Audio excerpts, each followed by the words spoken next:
El Partido Popular lleva gobernando la Comunidad de Madrid ininterrumpidamente desde 1995, hace ya 26 años. Tanto tiempo en el poder le ha servido para aplicar una política económica bastante definida y estable, que no ha sufrido grandes cambios a lo largo de los años, a diferencia de lo que ha ocurrido en otras regiones. Sus propios dirigentes han definido esta política económica como liberal, en el sentido de que buscan el crecimiento económico a partir de unos impuestos bajos y de una reducida intervención pública en la economía. Por la presidencia de la Comunidad de Madrid han pasado diferentes políticos, como Alberto Ruiz Gallardón, Esperanza Aguirre, Juan Ignacio González, Cristina Cifuentes, Ángel Garrido e Isabel Díaz Ayuso. Y todos ellos han hecho hincapié en las supuestas virtudes del liberalismo económico, incluso en épocas de crisis, como por ejemplo hizo Ayuso en el año 2020, que redujo todavía más el IRPF, como ya vimos en un vídeo anterior. ¿Pero qué caracteriza realmente a esta política económica que abandera el Partido Popular de Madrid? Pues muy sencillo, que beneficia casi exclusivamente a los que más dinero tienen y que perjudica especialmente a quienes tienen menos. Esto no es una opinión, es una evidencia empírica contrastada por innumerables estudios. En todo caso, el debate está en si este tipo de políticas orientadas hacia los ricos acaba beneficiando de alguna forma al resto de la población, como defienden algunos, y que en economía se llama efecto goteo, beneficiar a los de arriba para que parte de su abundancia gotee a los de abajo. Aunque lo cierto es que a lo que estamos más acostumbrados es a esto, a que los beneficios se queden estancados en las capas altas y que nunca lleguen más abajo. O esta variante, que los beneficios acaban en paraísos fiscales como Panamá, sin que lleguen abajo. Vamos a ver qué pasa exactamente en la Comunidad de Madrid. Lo primero que hay que señalar es que la política económica que ha seguido el PP en Madrid se ha basado fundamentalmente, si no totalmente, en la reducción de impuestos. Esto puede que suene bien a priori, pero aquí hay que tener muchas cosas en cuenta. La primera es que, por su propia definición, reducir los impuestos no sirve absolutamente de nada a quienes menos dinero tienen. Esto es fácil de entender. Los impuestos se pagan en función de la capacidad económica. A medida que tengas más dinero, más impuestos pagarás proporcionalmente. Pero cuando no tienes ingresos o tienes muy pocos, no pagas impuestos. Así que el hecho de que te los bajen te da absolutamente igual, porque ni pagabas antes ni pagarás después. La reducción de impuestos solo beneficia a quienes los pagan, y si los pagan es porque tienen dinero para ello. Por ejemplo, y utilizando datos de la propia comunidad, en Madrid no pagan el IRPF unos 2,7 millones de personas de un total de 5,6 millones mayores de 16 años. Por lo tanto, casi la mitad de todo Madrid que no tiene ingresos o que los tiene muy bajos y que son precisamente los que más ayuda podrían necesitar, no se ven beneficiados por las políticas de reducción de impuestos del Partido Popular. Lo segundo que hay que tener en cuenta es que dentro de esa mitad de personas que sí pagan IRPF, no todos se benefician por igual. El PP de Madrid ha bajado más los impuestos a quienes más dinero ganan. Por ejemplo, aproximadamente la mitad de los contribuyentes ganan menos de 20.000 euros al año. Si tú eres uno de ellos, pagas más o menos lo mismo que si vivieses en cualquier otra comunidad autónoma, y pagarías menos si vivieses en Euskadi. Vaya, que como mucho te ahorras 20 euros al año. Seguro que no te saca de pobre. Si ganas 30.000 euros al año, que es lo que le ocurre a los que se sitúan en esta franja de los declarantes, más de lo mismo. En Euskadi pagarías menos, y como mucho te ahorrarías 50 euros al año. No parece que vayas a poder hacerte rico así.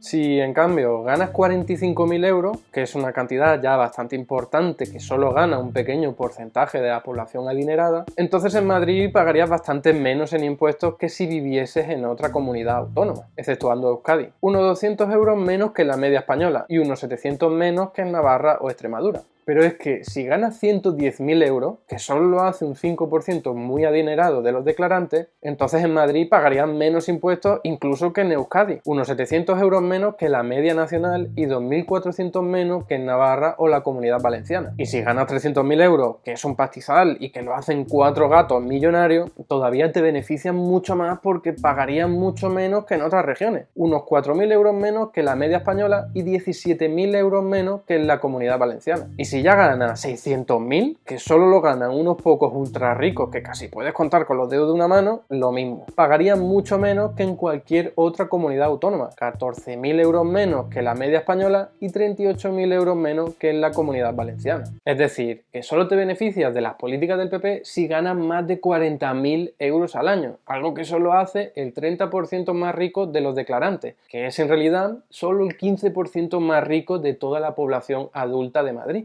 pero los que de verdad salen ganando son los que ganan más de 60.000 euros al año, que son solo el 4,5% de la población madrileña. Son políticas claramente orientadas a los ricos, pero esto no acaba aquí. Desde el año 2004, el Partido Popular bonifica hasta el 99% el impuesto de sucesiones y donaciones para determinados vínculos de parentesco. Es decir, que de los 100 euros que se tendrían que pagar por heredar o por recibir un regalo, y solo se paga cuando son volúmenes muy grandes, la Comunidad de Madrid te perdona 99 euros y solo te obliga a pagar uno. Por ejemplo, si un padre le regala a su hijo o hija 800.000 euros, que es lo típico que nos dan a todos, una paguita para el finde, en Madrid apenas tendría que pagar impuestos, lo que contrasta mucho con lo que ocurriría en otras regiones. Se llegaría a ahorrar unos 200.000 euros, solo se pagaría menos en Cantabria. Ocurre lo mismo con las herencias. Si una persona de 30 años recibe una herencia por valor de 800.000 euros, que es un verdadero pastizal, porque es lo que le toca a cada heredero y sin contar la vivienda principal y sin contar las deudas que podrían tener como una hipoteca. Entonces en Madrid apenas pagaría por el impuesto, aunque en Andalucía, Cantabria y Galicia no pagarían nada. En la mayoría de las comunidades pagaría mucho más, es decir, que en Madrid esa persona se ahorraría unos 100.000 euros. Hay personas que ven normal que se pague poco por esto, porque al fin y al cabo sería un padre que le estaría entregando dinero a su hijo. Pero lo cierto es que el padre y el hijo no son la misma persona y cada uno tiene que pagar por lo suyo. Precisamente hay consenso en la academia a la hora de considerar que los impuestos a la herencia son de los más justos que hay porque evitan las grandes concentraciones de riqueza solo por una cuestión de sangre y no por el esfuerzo o los méritos. No olvidemos que estos impuestos solo los tienen que pagar quienes heredan mucho patrimonio, no quienes heredan unas cantidades normales o reducidas. De hecho, el Sindicato de Técnicos del Ministerio de Hacienda ha señalado que quienes pagan fundamentalmente este impuesto es el 0,7% de la población más rica y que una supresión de dicho impuesto les beneficiaría fundamentalmente a ellos y perjudicaría al 72,4% de la población que cobra entre 6.000 y 60.000 euros al año, porque acabarían compensando la pérdida de la recaudación pagando otros impuestos, pagando más intereses de deuda o recibiendo menos servicios públicos. Vale, pero aquí queda una última cosa por ver.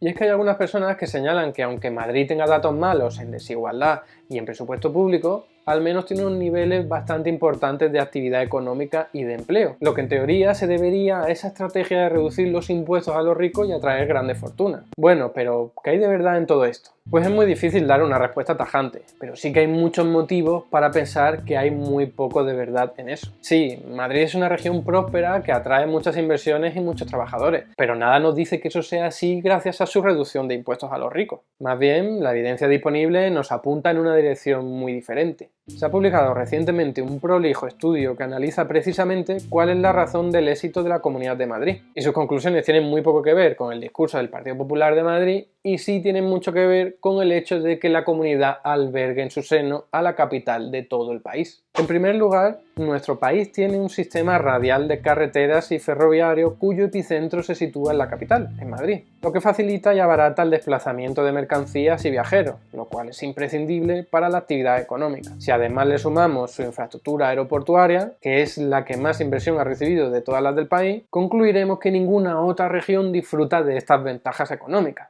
En segundo lugar, una buena parte de los organismos y edificios de la Administración Central del Estado se sitúa en Madrid, lo que conlleva que esta región tenga muchos más empleados públicos que otras, y eso significa más salario, más consumo y mayor dinamismo económico. El porcentaje de empleados públicos en la capital dobla el peso de la población de Madrid en España, lo que representa un plus de unos 80.000 empleados para la capital, que con su familia suponen unas 225.000 personas más. En tercer lugar, estos organismos públicos necesitan contratar empresas para realizar sus actividades. Casi 6 de cada 10 euros de todas las licitaciones del sector público estatal se sitúan en la capital. Esa cifra más que triplica el peso económico de la Comunidad de Madrid en España. En cuarto lugar, hay sectores económicos como el de la información y el de la comunicación que se concentran, por razones evidentes, en la capital. De hecho, el 90% de sus grandes empresas y el 95% de su facturación se sitúan en Madrid. Además, como suelen ser sectores en los que se necesita mucha cualificación, la capital acaba atrayendo trabajadores muy formados y especializados, lo que le permite tener mayor productividad.